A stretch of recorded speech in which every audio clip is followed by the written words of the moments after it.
Siamo a Marano Lagunare, un borgo tra Trieste e Venezia. Oggi vi raccontiamo una storia diversa dal solito, quella di un'azienda specializzata nella lavorazione dell'alluminio che ha deciso di utilizzare le proprie esperienze e capacità per realizzare un gommone, il Baiamo Heron 7.6. Ora, siccome non ci si può improvvisare costruttori, non hanno avuto la presunzione di fare da soli e si sono rivolti ad Alessandro Chessa, un progettista con esperienza nei gommoni e nell'alluminio. Abbiamo un problema con i numeri. Lo hanno chiamato 7.6, ma è lungo 8 metri e 20 centimetri. Il fatto è che il costruttore è molto onesto, ha indicato la lunghezza dello scafo, che è quella che conta davvero. L'altro numero che conta è la larghezza, 250 cm di baglio con i tubolari sgonfi, per poterlo carrellare facilmente.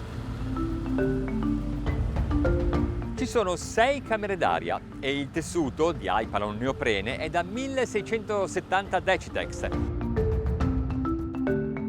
L'intera struttura è realizzata con lamiere di lega di alluminio 5083 dello spessore da 4 a 15 mm, saldate ad arco sotto protezione di gas inerte.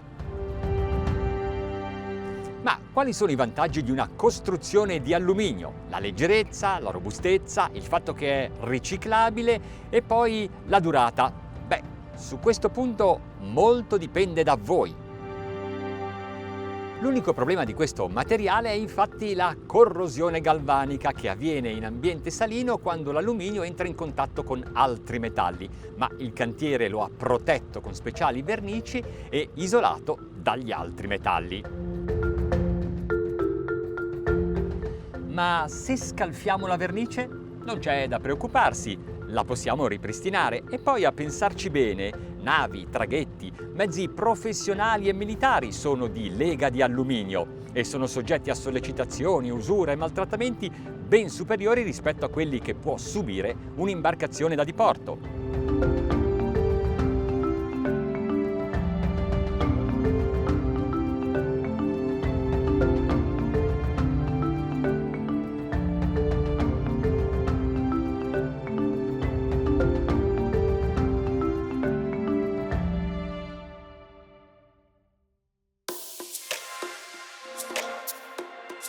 La prua è larga, quindi è comoda, ma è anche rigida, pertanto attenzione in accosto. All'interno il verricello e il pozzo catena con le sospendite pronte.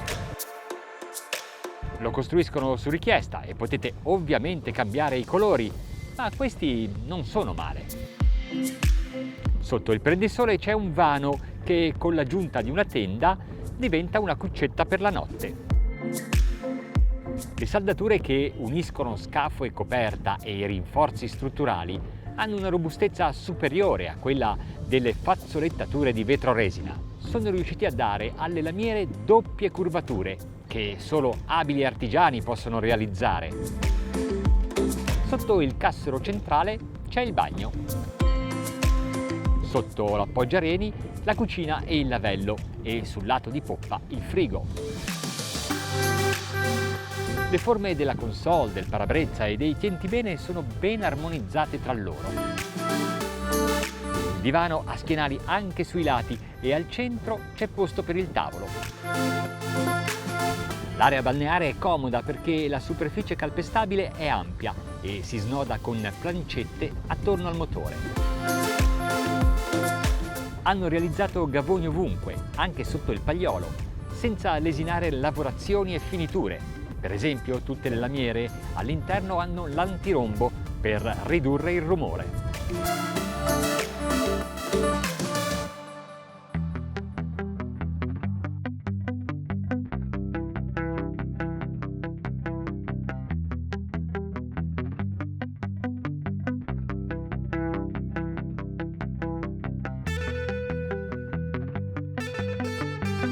Prima vi ho parlato della leggerezza di una costruzione di lega d'alluminio.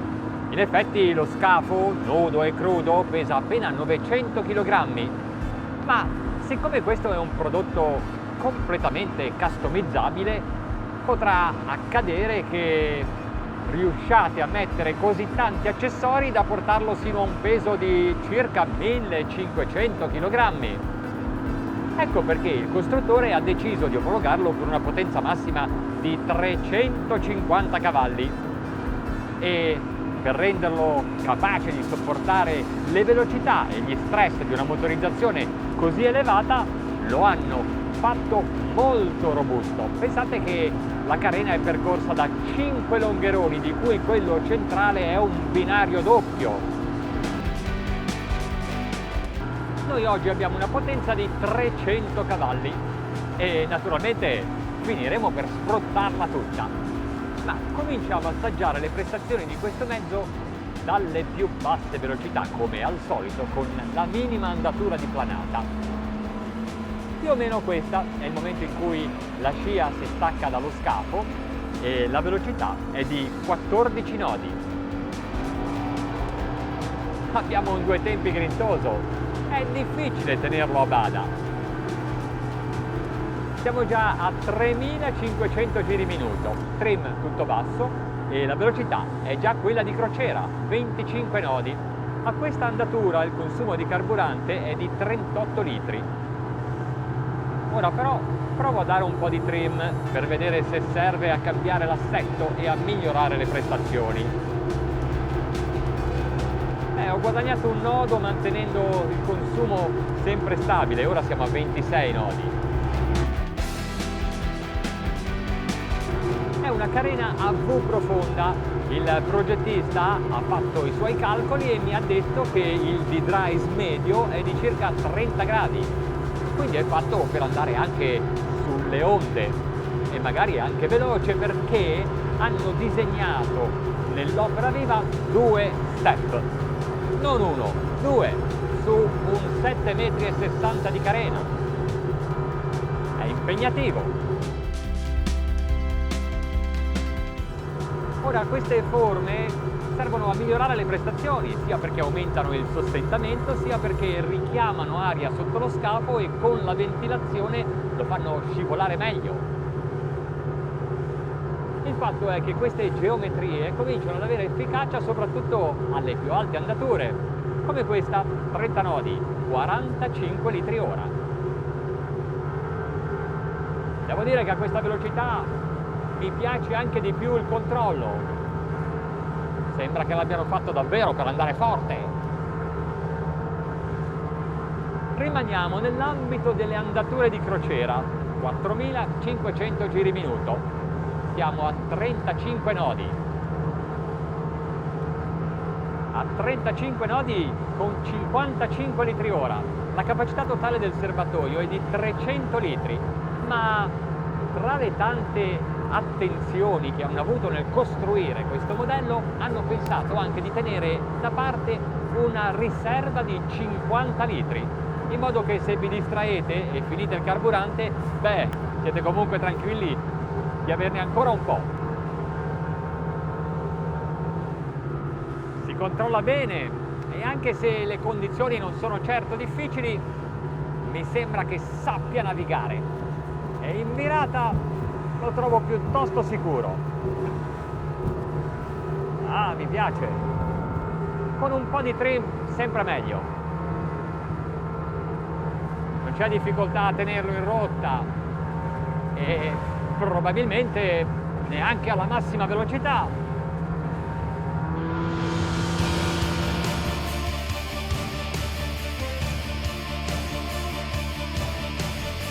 Sentite il rombo? È quello di un due tempi che sta urlando.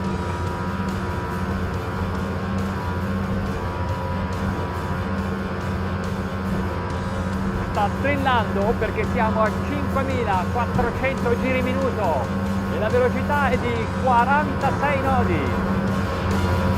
No, è di più, è molto di più.